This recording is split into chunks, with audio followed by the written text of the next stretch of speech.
Dennis Prager here. Thanks for listening to the Daily Dennis Prager Podcast.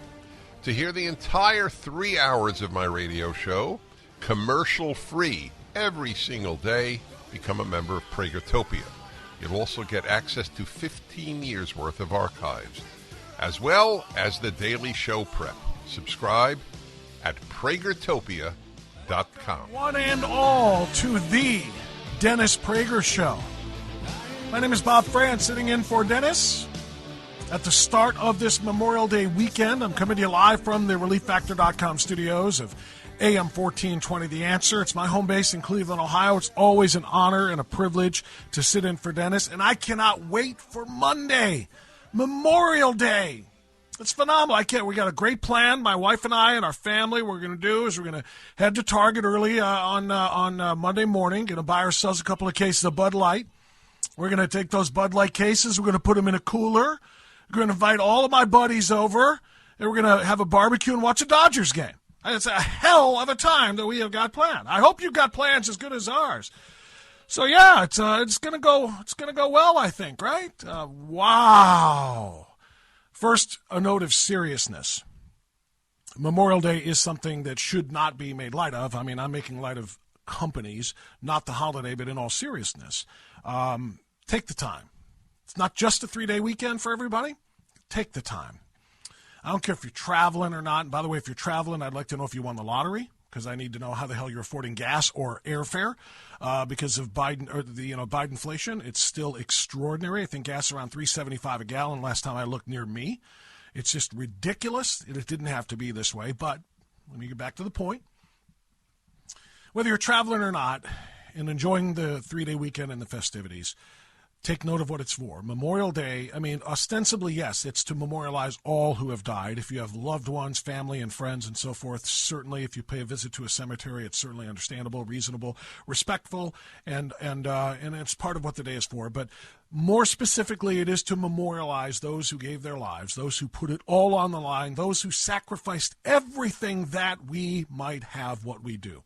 Freedom and liberty. In a great republic, one that was gifted to us through the blood and the sacrifice of so many. And so let's just take a moment, at least a moment, during the Memorial Day weekend to commemorate that.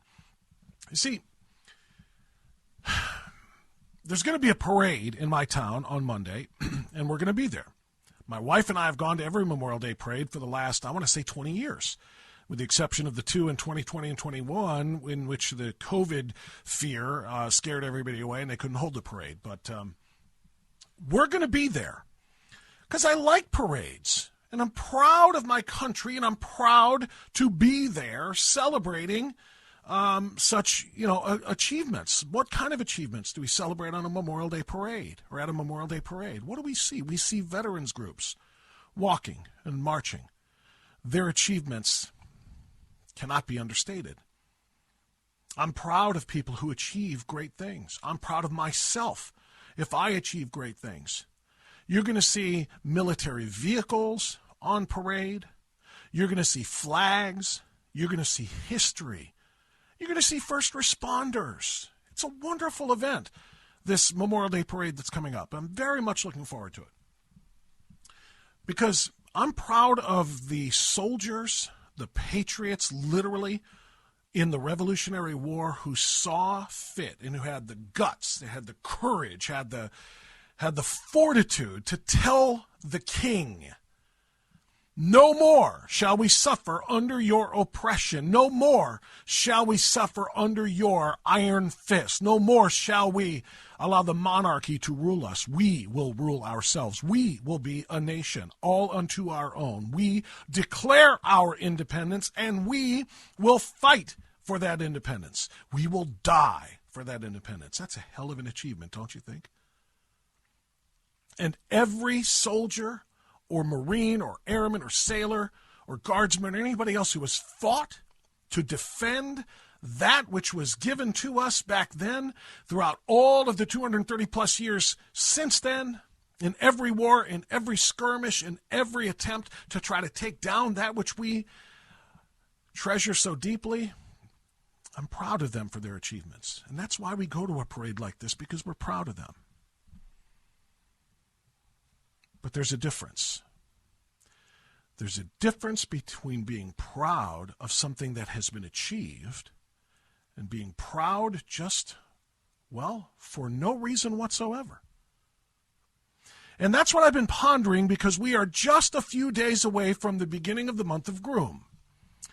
And yes, I have made the official switch. I don't know if I have the authority, but we now have months: January, February, March, April, May, Groom, July, August, September, October, November, December. I have officially made the decision, and I want everybody to carry through with this on social media. Anytime you refer to the month that follows May, it is no longer going to be referred to as the month of June. It's going to be the month of Groom, because that is what they have declared it. It's a month, a full month of pride parades, nights at the ball yard, displays in the stores, community parks. It's Pride Month. But what in reality is the goal of Pride Month? It's to pull young children into the lifestyle that those who are celebrating with their quote-unquote pride want to do.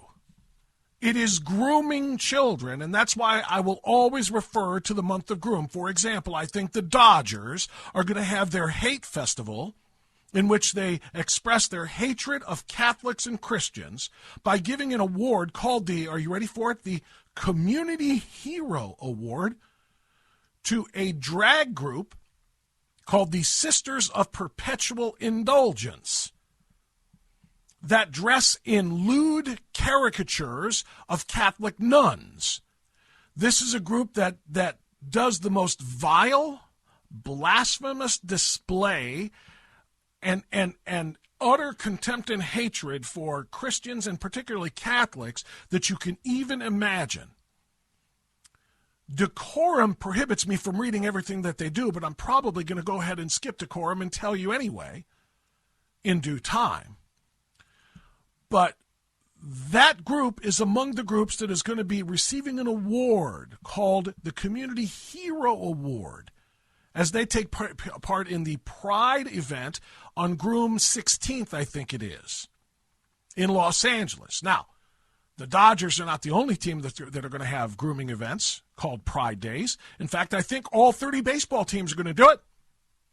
I guarantee you it will be on display if you watch any of the NBA finals that extend into June.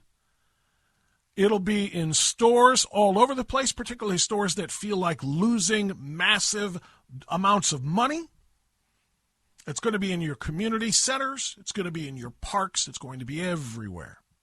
So I got to thinking, and for those who listened to my Cleveland show this morning, I apologize for the redundancy, but for the rest of the nation listening right now, I had to do this. I found myself last night on Twitter, and I caught sight of a tweet. I couldn't help it, and I could not help responding to it. And I didn't even know what I was going to respond. I just almost started typing blindly, without even considering it's like my fingers were moving, outside of my own consciousness, in all truthfulness. But there was a tweet that I saw from somebody who says he's an NBC Universal retired executive. Okay, whatever. But the tweet essentially had a huge waving pride flag on it. Okay, the tweet did. It was like an animated GIF of a pride flag. And the comment that was made by the tweeter was this: you can pull all the merchandise you want, you can boycott all the products you want, you can put in effect all the policies and laws you want, but you cannot cancel pride. We won't let you. And so almost absent-mindedly, I let my fingers just start typing, and I typed the following response: pride in what? What have you accomplished that deserves pride parades, pride days, pride months, pride displays? Serious question. Proud of what? Because pride is usually something, as I stated, why we're going to have a prideful celebration on Monday, Memorial Day. Pride is usually something that someone feels in themselves because they accomplished something, or somebody else that they know accomplished something, and you're proud of them. So what, to the community that owns Pride Month, is your great feat, your incredible accomplishment that commands all of this attention? What have you done and accomplished that deserves, quote-unquote, pride? We're going to talk about this in some depth. I'm Bob France, in for Dennis Prager. We'll be back.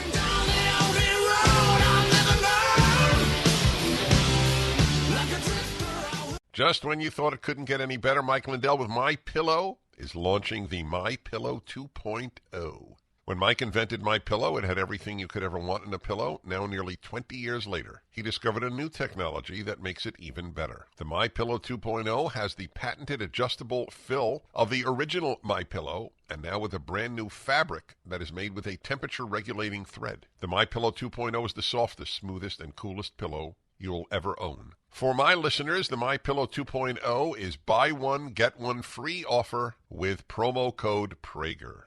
MyPillow 2.0 temperature-regulating technology is 100% made in the USA and comes with a 10-year warranty and a 60-day money-back guarantee. Just go to MyPillow.com and click on the radio listeners square to the buy one, get one free offer. Enter promo code Prager or call 800-761-6302 to get your MyPillow 2.0 now.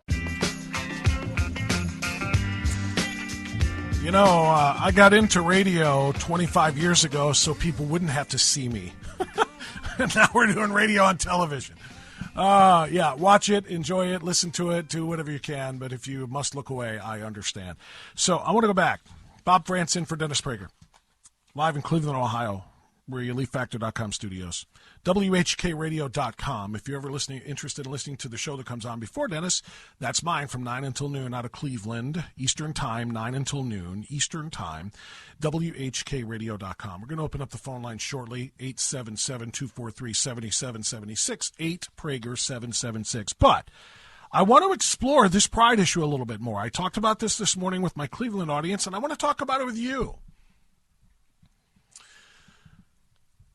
When you accomplish something, I was very proud last Saturday when my daughter walked across the stage at Hillsdale College and received her degree and was handed that diploma from Dr. Larry Arnn with a magna cum laude degree in biology, and she's off to law school this fall at the University of Tennessee. You better believe I was proud. She accomplished something. She did something.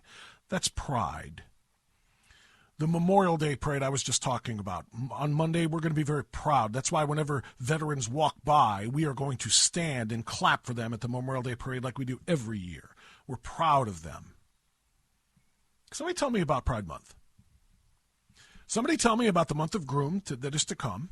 Tell me what we're celebrating, what achievement happened. What did these people who are going to be doing pride parades and having pride events and being given pride night at the ball game, what did they accomplish to have such pride? What is it that they are doing that makes it worthy for people to stand up in unison and applaud and clap for them? What have they done? Other than existing. Are we supposed to stand and clap because they stand there and say, I am a man and I prefer sexual activity with other men? Clap for me. I am a woman and I prefer sexual activity with other women. I'm the L in LGBTQ. Clap for me. Well, yeah, you know what? Hold my Bud Light. I am a man who likes to have sexual activity with other men and with women. I'm the B in LGBT. Clap for me. So you're telling me we're celebrating Pride Month for people simply because of their sexual proclivities, their sexual preferences, what types of sex, what types of partners they choose to have? But wait. Over there, Hi, I was assigned at birth, male, the male sex, but in reality am a woman. Clap for me. Put me on the field at Dodger Stadium. Clap for me. I think I'm something that I'm not. And the woman over there says, oh yeah, I was born and assigned the female gender at birth, but I'm a male. Clap for me. And then, oh, you guys hold my Bud Light in front of a Target store because I was born a male or a female, but I really don't feel like either one. I am nothing. Clap for me. There's pride in my achievement of recognizing myself as nothing. Or, actually, I was born the same way, but I kind of feel a little bit of male one day, a little bit of female another day. Clap for me. And then, of course, there's the guy over there wearing the dog fetish mask who says, I am Therian. I'm trans-Therian. I'm not man nor woman nor human. I identify as an animal. Clap for me. What I want to know is why anybody is clapping for any of these things that are not accomplishments. Why is there a Pride Month, which happens in the month of Groom, for people simply because of their sexual proclivities, sexual preferences, or their psychological and psychiatric disorders? How on earth did that become a National Pride Month? Someone's going to need to explain this to me like I'm a 6-year-old, or less maybe. Somebody tell me how the veterans that we're going to honor on Monday who sacrificed for this country and gave their lives on Memorial Day get one day for us to show our pride and our respect for them. Tell me how it is that the birth of our nation, the sacrifices made by all of those revolutionaries, all of those patriots who gave us this country, they get one day, Independence Day, July 4th, for us to show our pride in country. But somehow, because somebody says, I'm male and I like sex with other males, or I'm neither male nor female, but I'm part animal, they get an entire month to celebrate that deviancy. How? What did we lose a war I'm not aware of? That we have been overtaken by insanity? Because that's what this sounds like. I saw a tweet this morning. It was actually during my morning show, which I just wrapped before we started. My local show in Cleveland, Ohio, WHKRadio.com. I saw a tweet that included a video. And the question asked by the tweeter was, why are people bringing kids to this? And included in the tweet was an 8-second video of a pride parade. Remember, we were just talking about it. What have you done to earn parade status? For people to line the streets at both sides, for you to parade by and be applauded and cheered. What have you done to earn parade status? And the answer can be found in this 8-second video.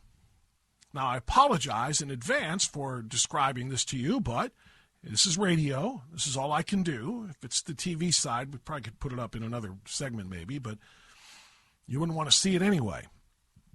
There is an adult male naked, save for a string bikini-style bottom that he's wearing, leather boots, leather gloves, and a dog mask. And he's marching in this pride parade on the end of a leash. And he's marching on all fours. He's crawling. In this video, at the beginning of it, you see a young child petting the top of his head. Now, the leash is being held by another naked man in some sort of bizarre leather, nearly naked, like I said, but leather-studded outfit. And the person in front of him, a black man, are you ready for this? A black male is wearing the same type of outfit. He stops in this 8-second video long enough for a white male in the same naked but leather-studded, strategically placed things. He stops to allow himself to be whipped. by the white man. And we're supposed to see this as being pride? I've got more coming up. 34 minutes past the hour now. 26 minutes before the top of the next one. Welcome back. I'm Bob France in for Dennis. Good to be here on this kind of start of the Memorial Day weekend. I want to finish the description that I was giving of the video, the 8-second video of a pride parade from last year. And we're about to be inundated with a month of this, a full month of this stuff. And I described the fetishist wearing nothing but a string bikini bottom, this male. He does have a bandana around his neck, so that covers a little. And he's wearing a dog fetish mask, and he's being pet by a young child. Also on this video, as I started to say, in front of him and to his left, there is a black male wearing also nothing except some sort of weird bottom along with leatherish boots and sunglasses. And he stops to allow a white man who is also naked with the exception of his leather-studded. It's not even it's like a thong. It's not even a bikini bottom. You literally see his bare rear. Well, the white man comes up behind the black man who has stopped and bent over on a public road with people, including children, all visible on either side of the street, while the white man comes up behind him and whips him with a cat-o'-nine-tails twice on his naked rear end. There are more dog fetishers and more naked, leather-studded marchers in this pride parade who are being applauded by parents, who are being applauded by children. And it begs a few questions. Number one, how and why is this public indecency legal? Number one. Number two, why are these people not in psychotherapy asylums instead of being on public streets? I've got a friend and an associate who says so much of what was desperately needed in this country was taken away from us by the movie One Flew Over the Cuckoo's Nest. I think he's not off on that. I think he's right. Because of the way those asylums were portrayed, there are people who have no business being in decent society. They haven't committed crimes, but they are threats in a variety of ways. Why are these people not, at least in the bare minimum, in therapy instead of on these streets? Number three, why are these parents abusing their children by attending this and applauding this and giving them the permission to go up and touch these things, who are teeming with Lord only knows what diseases? And what does this sickening deviancy have to do with pride? How is this a part of pride? What is this? I'm proud to be a sick, demented, deviant, sexual fetishist, so give me a parade? Let's put it another way. If this display happened in front of kids, in front of some school playground, in a month other than Groom, people would call the police and say there are naked men doing sexual things to and with one another in front of a playground. And the police would come, and arrests would be made. But because it happens in the month of Groom, it's considered to be prideful. Hey, no, it's just they're expressing their pride in their deviancy and their fetishes, and they're showing it to children. Why? To teach them that it's okay, that it's normal, that this is normalcy. And we're proud of being fetishists. I asked somebody on my program this morning, I asked everybody about this, but somebody called and said this, and said, I'll give you an answer. It's one word. It's narcissism. These people love themselves so much that they are perfectly comfortable going out there and saying, look at me. I'm a deviant. Look at me. I'm wearing a dog mask. I don't think I'm human. Applaud me. Be proud of me for being different. And I said, you're half right. The narcissism is true, but it's much more than that.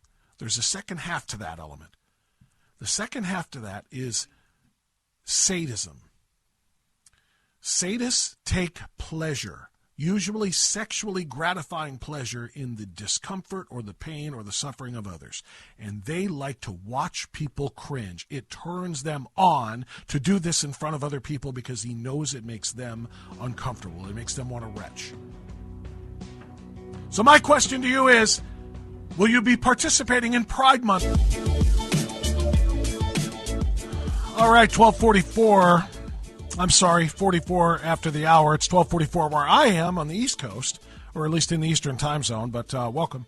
Bob France sitting in for Dennis. Going to open up the phone lines to 8 Prager 776, 877-243-7776. Simple question.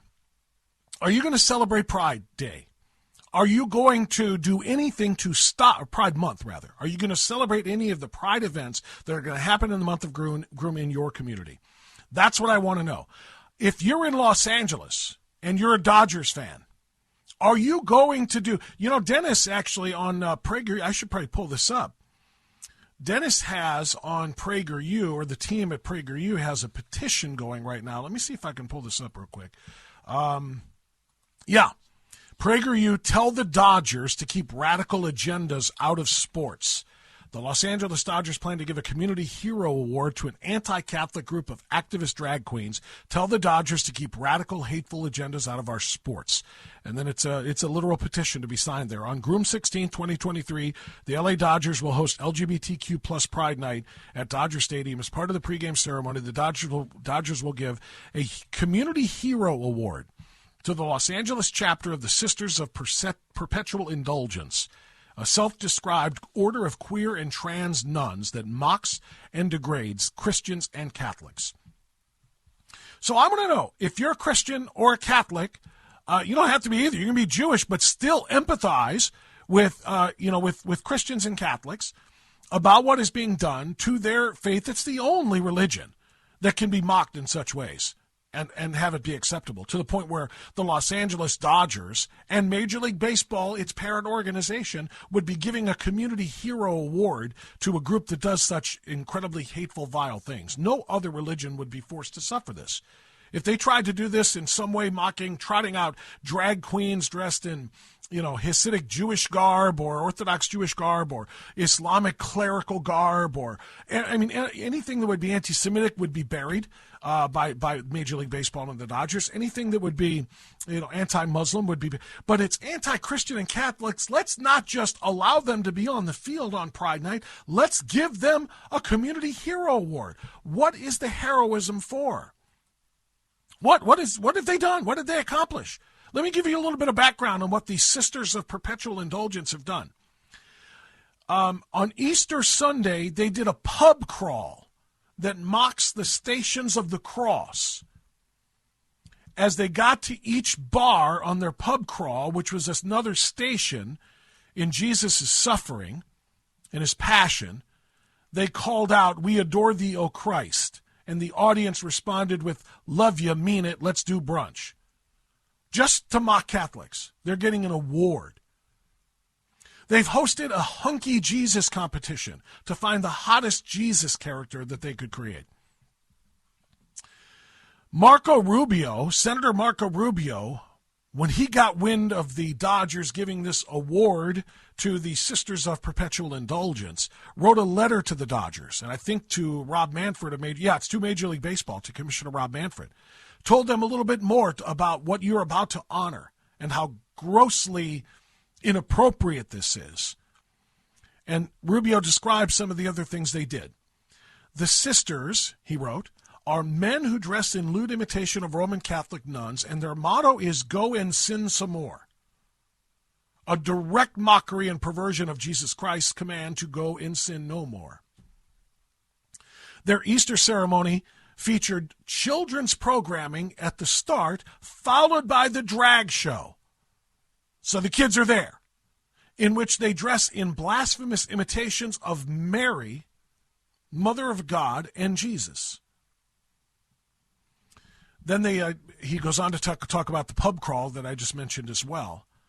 And Marco Rubio asked, do you believe that the LA Dodgers are being inclusive and welcoming to everyone by giving an award to a group of gay and transgender drag performers that intentionally mock and degrade Christians, and not only Christians but nuns who devote their lives to serving others? Marco Rubio, of course, got no response. The Dodgers apologized for even thinking of disinviting the Sisters of Perpetual Indulgence, and now they're giving them an award. I want to know, anybody listening in California right now, particularly in Los Angeles, if you're a Dodger fan, will you support, and if you're a Christian or a Catholic especially, will you go to Dodger games? Not just the one on Groom 16th when they're going to do this nonsense, but all Dodger games. Or do you agree with me that the Dodgers in Major League Baseball must be Bud Lighted? You understand? They must suffer the same financial consequences that Bud Light and Anheuser-Busch are suffering. They're giving their beer away in stores. And when they can't give it away, they're being forced to buy it back because it's expiring on the shelves. They're losing billions, tens of billions. Target, which is doing much of the same stuff, Target is putting displays up with little toddler clothes, toddler rainbow shirts that say, I'm glad to be queer. What's a 2-year-old know about being queer? They're selling kids female bathing suits that are described on the label or the tag as being tuck-friendly. You understand that? So that boys can tuck in that which makes them boys and still wear girls' bathing suits. This is what Target's doing. You know what's happened to Target? They've lost $9 billion in a week. A week. That's not 9 million. That's with a B. And people are calling Target and telling them, I want to close my credit card account, my Target card account. And people are asking why. The customer service reps are asking why. And people are telling them why. Because you're grooming children. That's why. That has to continue. And it has to happen in Major League Baseball. I can promise you this. I don't live in Los Angeles, and I don't buy Dodger blue paraphernalia or clothing either. But I do, or I used to be a fan of the Cleveland Indians when they were allowed to be the Indians. I will not watch it. I will not buy anything associated with it. And I hope that's the case all across this country. Major League Baseball must suffer the same financial fate as Bud Light and Target and more. It has to happen. I want to know, which side are you on? Are you on the side of your faith and decency, or are you on the side of this perversion? We'll be back. Bob France sitting in for Dennis Prager, and we're asking the question.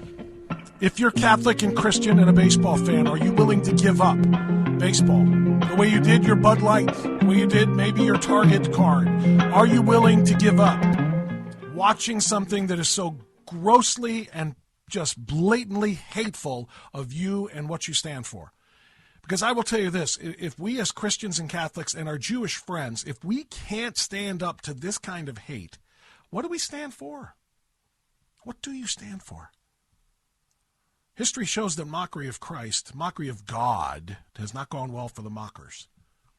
Are you going to stand up to them? The number is 877-243-7776. That's 8Prager-776. Steve is in Prescott, Arizona. You are on the Dennis Prager Show. Steve, Bob France sitting in. Fire away. Howdy, Bob. You're doing a great fill-in, John, by the way. Thank you. So I'm a Jew, and unlike Dennis, I really don't give a rip about baseball. But I am utterly outraged, not only that the Dodgers would even think of hosting this, but that they initially rejected it, and then they decided, no, you know what, we're going to flip the bird to the rest of America, especially Catholic America. Yeah. And there's roughly 70 million. There's roughly 70 million Catholics in America, Indeed. and a couple hundred million Christians, and they basically said we are going to take the side of a small handful of deviants who hate Catholicism, and we're going to honor them, and we're going to tell the couple hundred million Christians we don't care about you. It's an astounding thing. Indeed.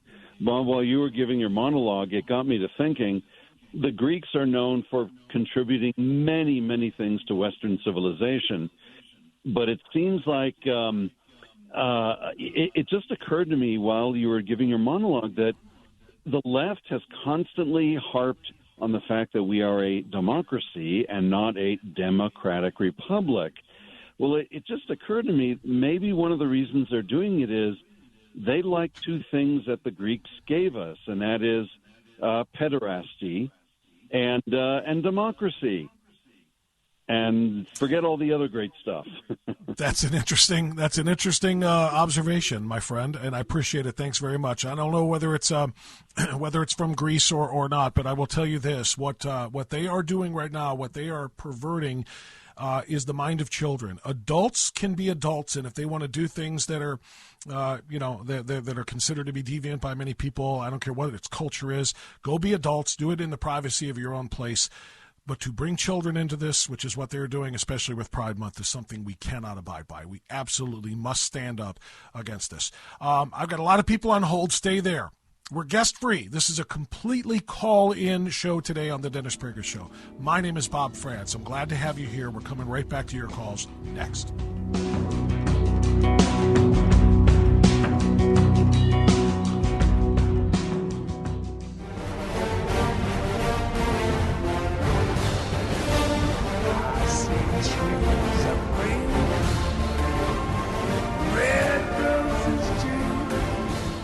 I see them bloom for me and you, and I think to myself, what a wonderful world. It is a wonderful world. It absolutely is a wonderful world. But the beauty and the wonder must be protected. The beauty of this world, the wonders of this world must be protected. They must be defended because they are under extreme attack. Welcome. 6 minutes after the start of hour number 2. I'm Bob France, sitting in for Dennis Prager, live in Cleveland, Ohio. I don't do Twitter well because I always forget to promote myself. I used to have a Twitter account with 40,000 followers. I quit it because I kept getting shadow banned before Elon bought it. Now I'm back and I've got like 6,000. I never tell anybody it's there. It's there. Dennis Prager, national audience, it's there. France Rants on Twitter. And there's a reason I'm telling you about it now, because it's something I was just made aware of during the break. France Rants, it's F-R-A-N-T-Z, Rants, R-A-N-T-Z. That's how you find me on Twitter, France Rants. And I was talking last hour, right after the top of the show, about one of the videos that I'd seen of one of the Pride parades from last year. I think it was in San Francisco. It would be on brand if it was, but the sad truth is these kinds of things are happening in small town America as well, all over this country. Anyway, I told you about a video of the Pride Parade, which a term that should not exist because they have accomplished nothing of which to be proud. This is insanity. But I just saw another video on Twitter during the break that I was commenting on, and I was sharing actually on my Facebook page. You can find me there too. I post publicly at Bob France, and this is what the vile, repugnant left, the irredeemably dishonest left does. They took a video of a Target store that had been just completely trashed, demolished, destroyed, robbed, stripped of everything. And there's a video of it, a lengthy video, 30 seconds or so.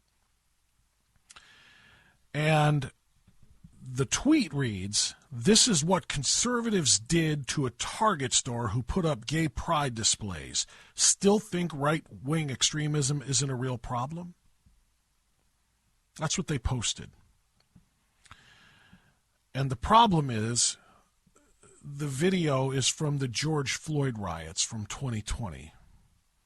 They repurposed the trashing, looting, and destruction of a Target store from 2020 for today to use as anti-conservative propaganda because conservatives are calling for a boycott, not a burn, loot, crush, steal, murder protest the way the left generally does.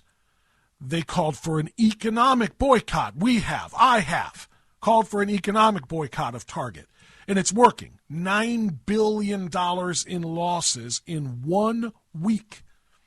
It took Bud Light like a month to lose, well, not a month, 2-3 weeks to lose, $9 billion. And they continue to lose. Now they're in the tens of billions of dollars. We are organizing boycotts of some of these places to stand up for decency, for the wonders of the world that we displayed in there. That's what we're doing to protect this republic, to protect the future, to protect our children, to protect our culture, to protect it all. We need to stand up against this vile hatred and this extreme decadence. And this isn't pearl clutching. This isn't, everybody has to walk around saying prayer. Nobody is suggesting that.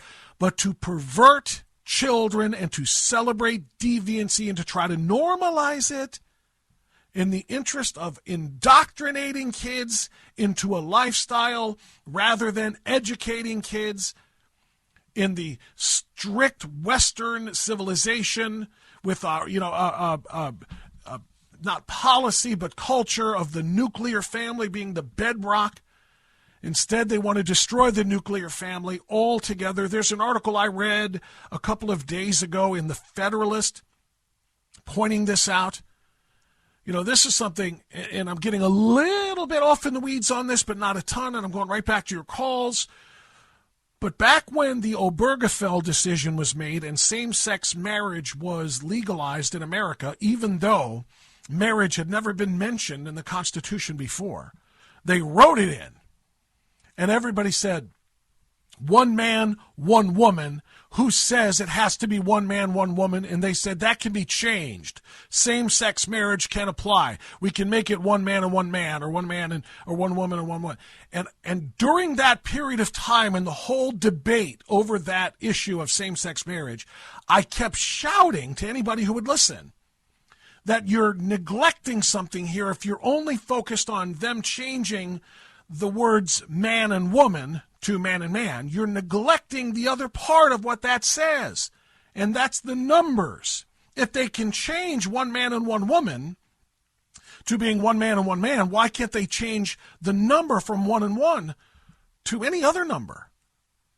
That's what I was screaming, and nobody would listen, and nobody talked about that. And here I have in front of me an article from the Federalist from 2 days ago on Wednesday, as they write about a New York Times story about polyamory puff pieces proving conservative Christians right. The left has lost the ability to say no to anything that's demanded in the name of sexual liberation. And that means it's not just one man and one man or one woman and one woman. It's just, why are you being so, phobic, and why are you being so ist against all of these people? Who just want to, love wins. 2 men love each other, 2 women. And I kept saying, watch it, and here we are. Once again, the Federalist notes we have gone from you're a bigot for suggesting this will never happen to you're a bigot for not supporting it now that it is happening. And it is happening. The piece featuring a town in Massachusetts called Somerville says interest in non-monogamy seems to be on the rise across the country. The conservative alarmists were right, and they were right for precisely the reasons they gave at the time. The poly movement's champions see their cause as the natural extension of the LGBT movement, the natural extension of gay marriage. Not just 2 men, but how about 2 men, 1 woman? How about 3 women, 2 men? All married, all equal spouses under the law. That's what they're trying here. It's not just polygamy in the old-fashioned sense of the word polygamy, where one man takes many wives. We're talking about polyamory relationships in which they're literally having group marriages. And you know what comes next. Don't tell me this won't come next, because we have been saying this is going to be the next natural expansion and offshoot of this for years and years and years now. Oh, no, it won't. Here we are. What comes next is non-humans. You know this is coming. You already have an acceptance because of the trans movement of this Therian nonsense, where human beings say, I identify as a cat. Children doing this. I identify as a dog. And if somebody has to be respected for whatever they feel like, in the male-female sense, the trans male to female, female to male, if you have to accept that because it's truly what they believe, then you have to accept that they are an animal if that's what their identity is. And if that animal can be married to a human, then we have established that it won't take very long for animals to be able to be married to humans. And yes, to have their marriages conjugated. You understand where this heads? And ultimately and inevitably, it eventually is going to become where human adults can marry and conjugate their unions with children. Pedophilia will be legalized. First normalized, then decriminalized, then legalized. Watch it. Mark it down. They've already taken the first steps. You can't call a predator anymore. You can't call a pedophile anymore. You know what they've done? The politically correct term for a pedophile is a minor attracted person. It's just another sexual orientation. It's just like you can't fault a man for being attracted to other men. That's their choice. It's just his orientation. You can't fault a woman for being attracted to a woman. You can't fault somebody who's just born with an attraction to children. Watch it happen, my friends. There is no slippery slope anymore. We're already down it. We're already down it, and we're on skates. That's reality. That's what's happening. You don't think this stuff matters? Watch it. All right, back to your calls right after this. Yes, I think to myself, what a wonderful world. Okay, 21 minutes past the hour. Bob France sitting in for Dennis. Good to be with you on this Friday, Memorial Day weekend Friday. So that video I was describing earlier on of the Pride Parade, I told you it's radio, so I could only give you the best description that I could, so you understood the depravity of it all and the fact that children are around watching the whole thing and clapping and so forth. For those watching the show on, DennisPrager.com or on wherever it is that we have it blasted in a few different places, I asked the team to go ahead and put that video up. And they looked at it and they said, we can't put that up there. And I said, exactly. Isn't that the point? We can't put these leather bikini-wearing men sexualizing one another on a public street in a parade route on video because it's simply inappropriate. It's graphic. It's disgusting, and yet it's on the streets. Here's a last note on this, and then I'll go right back to the calls. This is a frustrating part. I haven't emphasized this yet, but if you did see the video, if you follow me on Twitter, you can see it there. That's where I found it. France Rants on Twitter, FRANTZ, RANTZ. If you watch that video, you'll see exactly what I described with a male, a basically naked male on all fours being walked on a leash by another basically naked male, while another naked male is whipping the naked buttocks of another naked male, all in front of children as they grind and pervert themselves and so forth. What do you think the likelihood would be that whatever town approved that parade and all of that content that I just described, if it wasn't homosexual sexuality being displayed?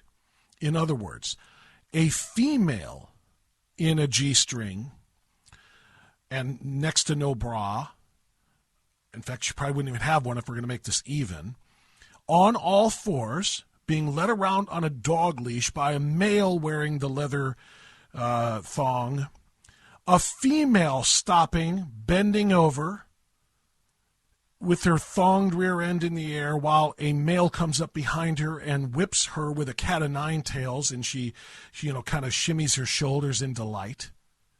If this was just pure pornographic display of male and female sexual expression, what do you think the odds are that would be approved by any city council or anybody else who grants, the permits for parades and for whatever public presentations? You think that would be approved? You know it wouldn't, and so do I. That would be just considered pornography, and people would be arrested if they tried that. But because it's gay pornography, it's celebrated as a part of Pride Month. Can somebody explain to me how that works? Heterosexual pornography banned.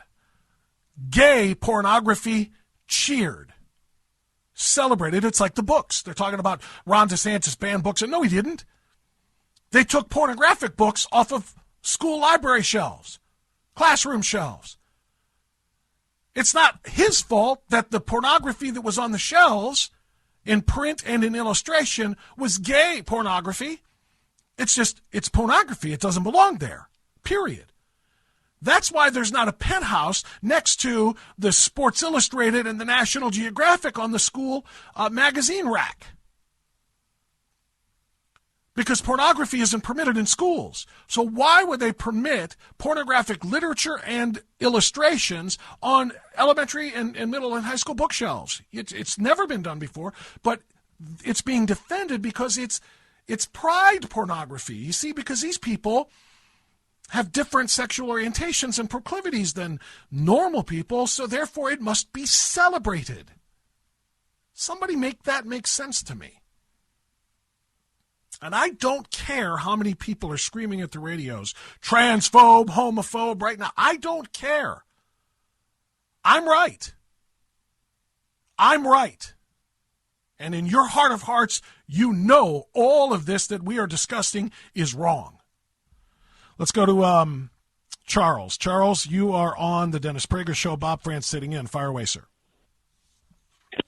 I was just saying to the screener that I was surprised at the Dodgers, considering that their major constituent group is Hispanic and Mexican now.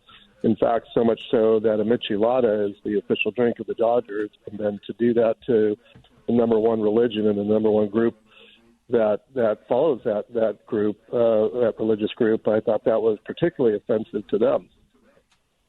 You're right. And to me, and Charles, thank you for that very, very astute point and a great observation. To me, the boycott here shouldn't come from just the fans, and especially, as you say, if the fan base is largely Hispanic or Latin American or whatever. I think the real boycott has to come from the players. What is the percentage of Major League Baseball rosters now that is of people of Hispanic descent? Between Latin America, Central America, South America.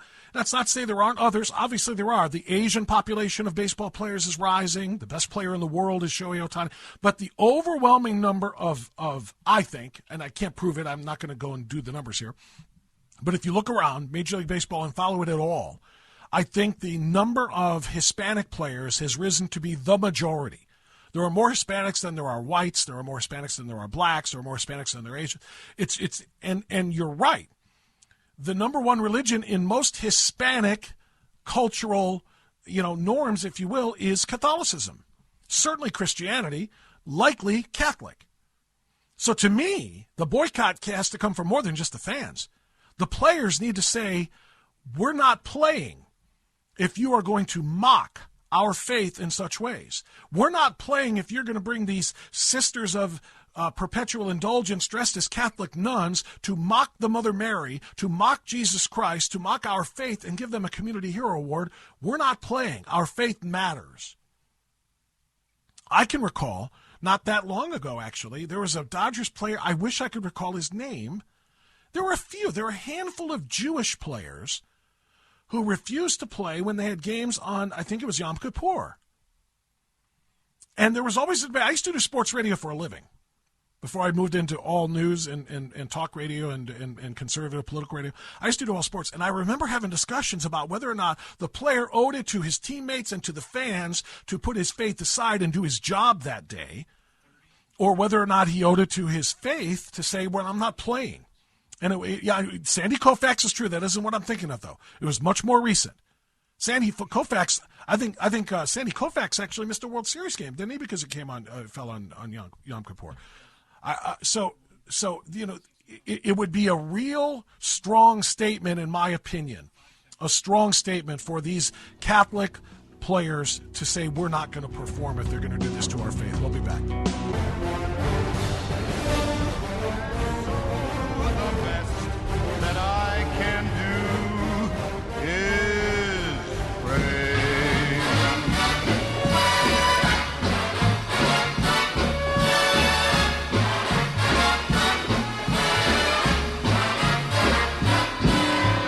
Luck be a lady tonight.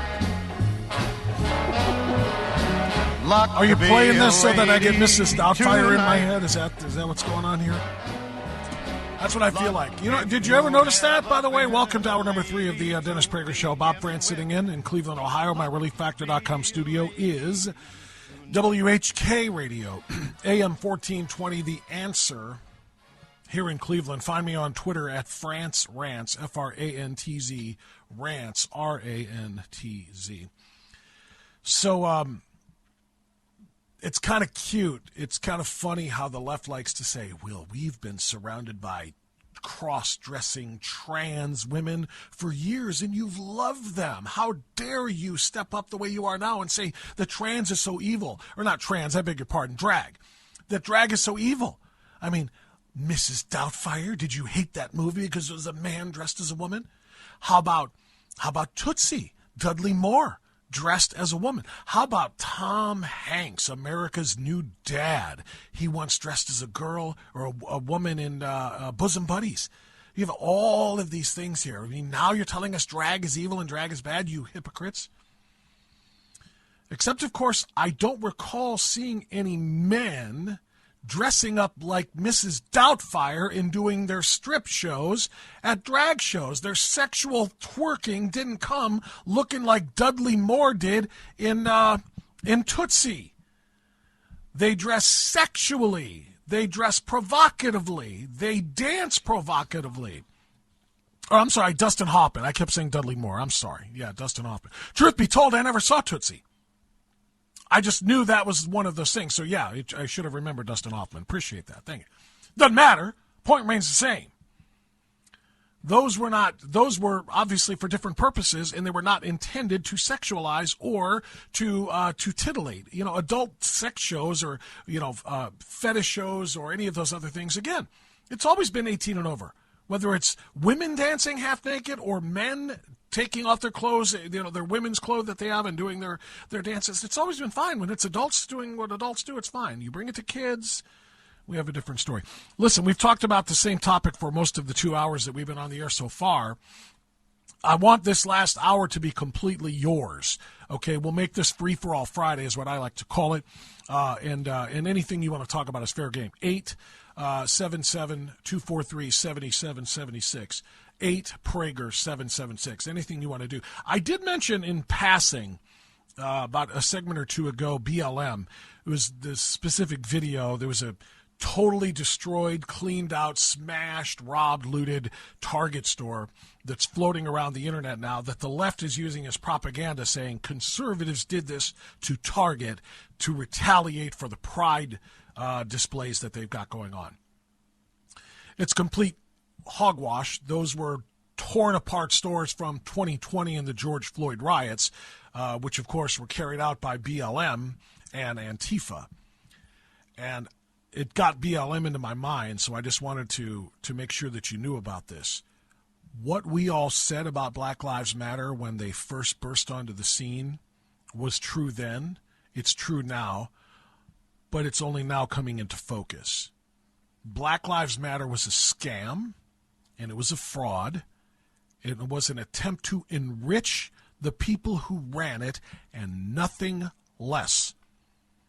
The story broke just 2 days ago. Black Lives Matter is now headed for insolvency.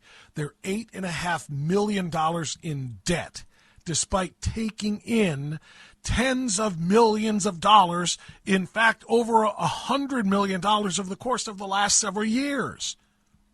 They're in debt. But the founder of Black Lives Matter, Patrisse Cullors, her brother was still paid $1.6 million last year for security services.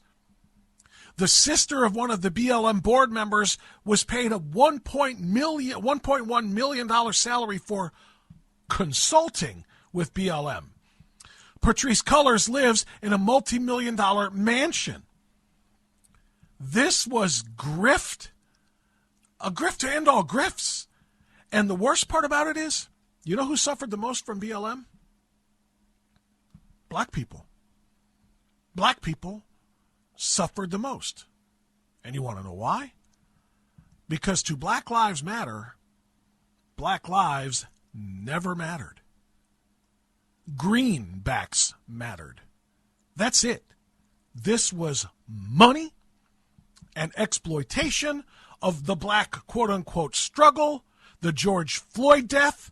It was just straight-up profiteering on controversial and difficult situations involving the black community. And they said, we're going to uplift black lives because Black Lives Matter. Donate. Send us money. Send us money. Send us money. And black people legitimately were saying, yeah, this is great. I can't wait to see how this benefits us. And their hopes were lifted. And dollars were donated from all across the spectrum, for crying out loud, particularly from guilty white liberals, self-loathing white liberals who say, I'm going to virtue signal my way to feeling good about myself by giving money to Black Lives Matter because I care about black lives. All you did was line the pockets of the grifters. Nothing was done to improve the quality of black life in America, not by Black Lives Matter anyway. The quality of life for black people in America was lifted tremendously by Donald Trump. Tremendously for 4 years. Wages skyrocketing. Black wages. Unemployment bottoming out. Black unemployment. Home ownership. All of the things. Black Lives Matter did nothing to help black people. But they got rich. The founders, the grifters, they got rich, and now they're $8.5 million in debt. They're headed to insolvency. Black Lives Matter will be no more. It's just astounding how many people fell for this and bought into this. We knew from the beginning what the grift was, and yet somehow they got away with it. And black people paid the price, and that is a shame. Okay, let's see. Where are we headed? We're going to go to... We're all over the place here. How about to Bill in California? Bill, you are on line 1. There you are. I found you. You're on the Dennis Prager Show. Bob France sitting in. Fire away, Bill. Oh, it didn't come up. Let's see if we can punch him up. All right. Can you give me line 1, Sean? I can't seem to make him come up there. There it is. Now I got him. Bob. Bill, go ahead, sir. Yeah, hey, Bob, at least the pervert pushers at Disney, Target, and the Dodgers can't force anyone to buy their overpriced, crappy products. But the local school district in Dennis's own hometown here forces kids to listen to this indoctrination that there are 7 different genders they can choose from, and that they should have safe sex at age 12. This is what we need to boycott by pulling kids out of the local school districts to bankrupt them so they don't get state funding until they stop teaching this garbage. You are spot on, 100% correct.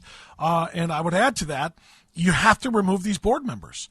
There is a nationwide push now to remove these left-wing, indoctrinating, sexualizing board members from their positions, because they're the ones who approve of everything. They're the ones who hire the administrators. They're the ones who approve the teachers, and they're the ones who approve the curriculum. And guess what? That is exactly why these kids are being forced. You're right. Disney can't force anybody to buy their stuff or watch their movies. The Dodgers can't force you to come, but your kids are forced to go to those schools. The real, and to me, the real solution here, if you will, is to make sure that the board members are replaced, because you can yank your kid out of the public school, but you cannot be assured that you're going to get anything better at a private school, including parochial or Catholic schools. So many of them have gone just as woke as the public schools. Parents are lost, at a loss for what to do.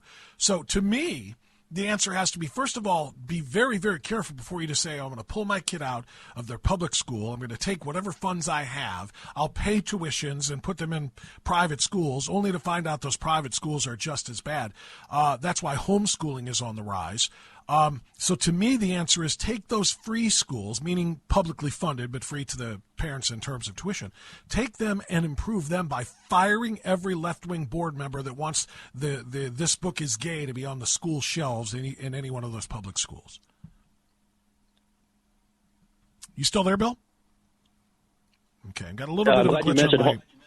Oh yeah, I'm sorry, Bill. I got a glitch on my phone on my call screen here. So let's. I'll give you the last word. Go ahead. Yeah, I'm glad you mentioned homeschooling, because I'm a private homeschooling tutor, and that's an alternative. You're right. A lot of these local private schools are even worse.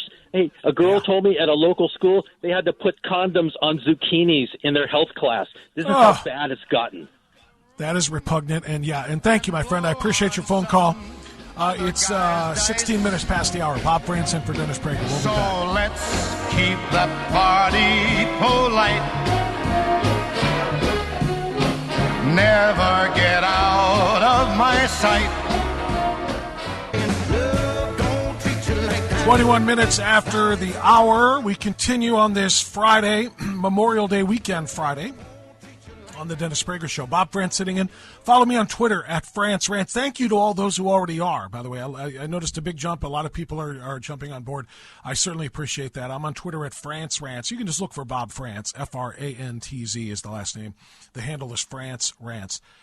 Parents in North Hollywood, California, plan to boycott an assembly to discuss LGBT issues for Pride Month at Saticoy Elementary School. Anybody listening from that school? An Instagram account named Saticoy Elementary Parents posted that outraged parents who share conservative values and don't feel this material is appropriate to teach to the children are planning to keep their children home from school on Groom 2nd because of a planned school assembly to observe LGBTQ Pride Month. The Instagram account was created to oppose the program. Attention, protest is on Groom 2nd. We need help. We need signs. We need everyone to come. Saticoy Elementary parents wrote on the Instagram post's caption. So that's good news. That's the kind of thing that has to happen. You know, we talk about beer drinkers boycotting Bud Light and the huge impact it has had financially on Bud Light. We talk about Target shoppers giving up their Target cards, cost Target $9 billion in the last week alone. This is what has to happen. True grassroots movements. And when it comes to the schools, we were just talking to the last caller about, that's exactly what has to happen. Parents, rise up. Do not be afraid to talk to one another. Do not be afraid. You know, cancellation is a serious threat to a lot of people. A lot of people don't like the confrontation. They don't want to lose friends. They don't want to lose, relationships with family members and so forth, so they're afraid to talk. But guess what? There are so many more people out there who feel just like you and I do. And if you realize they're there, you would understand that there is safety in numbers, there is security in numbers, and we have to be there for each other. Why? One common cause. Our kids. Now, mine are grown, 21 and 19, if you can call that grown. They're still my kids, and they're still kids to me. But I don't have them in elementary school or even high school anymore. But I've got grandkids at some point in my future, God willing, if I'm blessed and if they're blessed. And I'll be damned if I'll go to my grave leaving this kind of world to my grandkids to grow up in. I'll never be able to rest eternally peacefully if I did not know for a fact when I went that I did all I could. And I think that's what these parents are doing, and that's what we all have to do. All right, 877-243-7776, 8Prager 776. We'll go next to how about Crown Point, Indiana? That's where I think we're going to find Joe. Joe, you are on the Dennis Prager Show. Fire away, sir. Hey, Bob. Another way we can win the battle or do the battle is conservatives are terrible at the war on words. And every time we use their language, we slur nuns and we demean the word pleasure. They're perverts of perpetual perversion. I think that's well said. I like that. They are, and they call themselves sisters to, of course, reflect the sisterhood of the Catholic Church, the nuns, and they do that, and of course also to highlight their trans identities or their drag identities, that these are men posing as women, and that's why they take the word sister and they use it in such a blasphemous way. But you're right about calling them perverts. What did you say? Perverts of perpetual what? Perverts of perpetual perversion. That's exactly what they are. Okay, you did. Okay, that's fine. You know what's really bizarre, and thank you for the call. Their actual name kind of does reflect the perversion you're talking about. Perpetual indulgence. What do those words mean? Perpetual means never ending, always repeated again and again and again. Indulgence, and that's indulge in whatever makes you feel good. They're not even hiding it. And yes, it is perversion. And that's what they love, and that's what they're dedicated to, and that's what they can't get enough of. So the Sisters of Perpetual Indulgence is already enough of a slur in my estimation. But they are perverted, and it does it certainly does blaspheme the word sisters. I understand your point. Columbus, Ohio. Evelyn, you are on the Dennis Prager Show. Bob France sitting in. Go right ahead. Hi. I believe that we should do what they did during the protest of all the protests. Take their flags, their little LBG flags, and burn them. That's what we should do. And they're totally blaspheming Jesus Christ when they do that. And it's absolutely. Do you know what that wrong. is, though? But you know what that would be if you did such a thing, Evelyn? No, sir. It'd be a hate crime. The police would call that a hate crime, because you may or may not know this. Yeah, you may or may not know this, but somebody, and I can't, maybe in a few different occasions, but I remember hearing about it like a couple of years ago. They painted the pride flag on the street at a school, like in front of the school building. It was like a huge, massive thing at the crosswalk there, and some driver, burned rubber on that to deface it. Essentially, that driver was charged with a hate crime, because you did that to intentionally deface the flag that represents inclusivity and blah blah blah and marginalized groups, so forth. So I get your point. I want to fight fire with fire too, but if we do it, we run the risk of being called accused of hate crimes. Go ahead. But why are they allowed to just burn the American flag? This country. They're in a free country, and they want to carry on like that. It's ridiculous. Who cares if they're transgender and all that? Let them do what they want to do, but don't do it in front of the whole world. It's ridiculous. Yeah. No, and your point about burning the American flag not being a hate crime is very well received, because you're right. Burning the American flag is a statement of liberty. It's what that flag actually represents. That flag gives us the liberty to burn the flag. Odd as that sounds, that's what the rulings basically say. But if you burn a different flag, if you burn an Islamic flag, if you burn a gay pride flag, if you burn any of those things, you will be charged. Why? What's the difference? The answer is in their identification. If you are part of an identity group that is considered to be marginalized, such as LGBTQ or Islam, if you burn a BLM flag, depending on where you do it, I would not be shocked at all if you got charged with a hate crime, because that's going to be a sign of racism. If the group whose flag you are burning is considered to be a protected class, an identity class, a marginalized class, you are going to be hounded, if not charged, with a hate crime. If you burn the American flag, though, well, the United States of America is powerful. It's not oppressed. It's not, it's not a marginalized group. That's what the majority of them are straight white males, and we hate them anyway. It's fine to burn their flag. This is truth.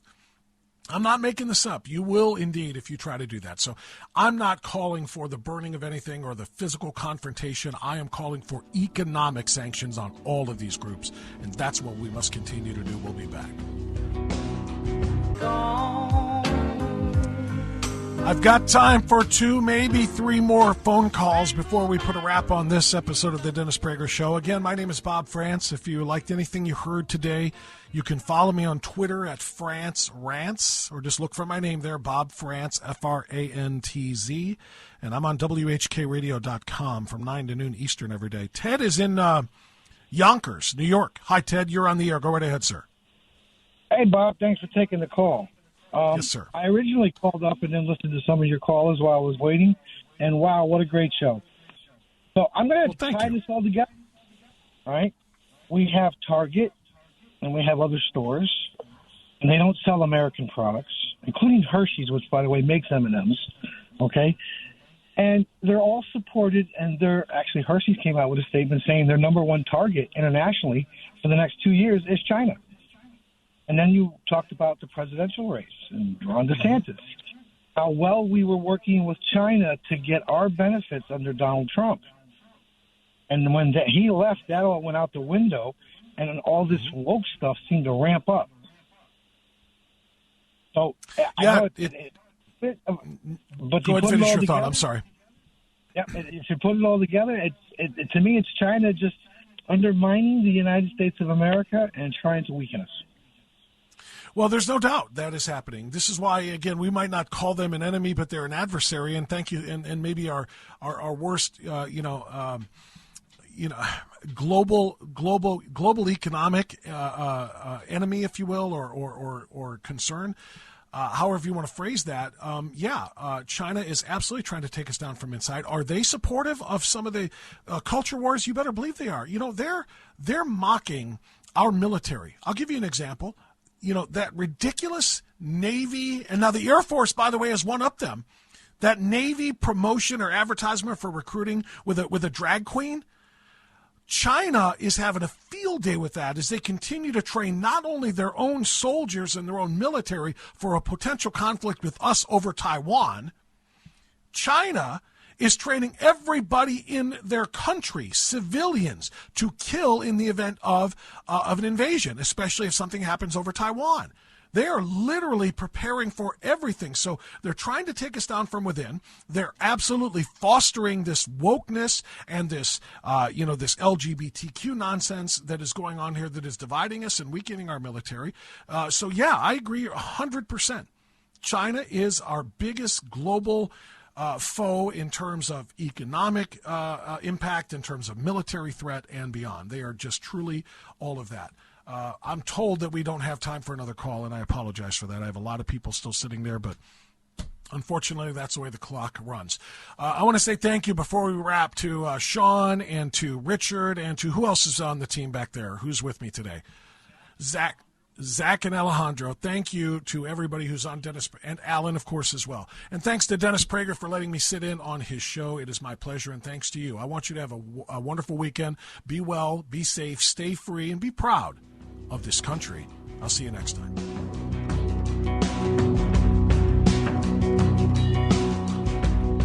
Dennis Prager here. Thanks for listening to the Daily Dennis Prager Podcast.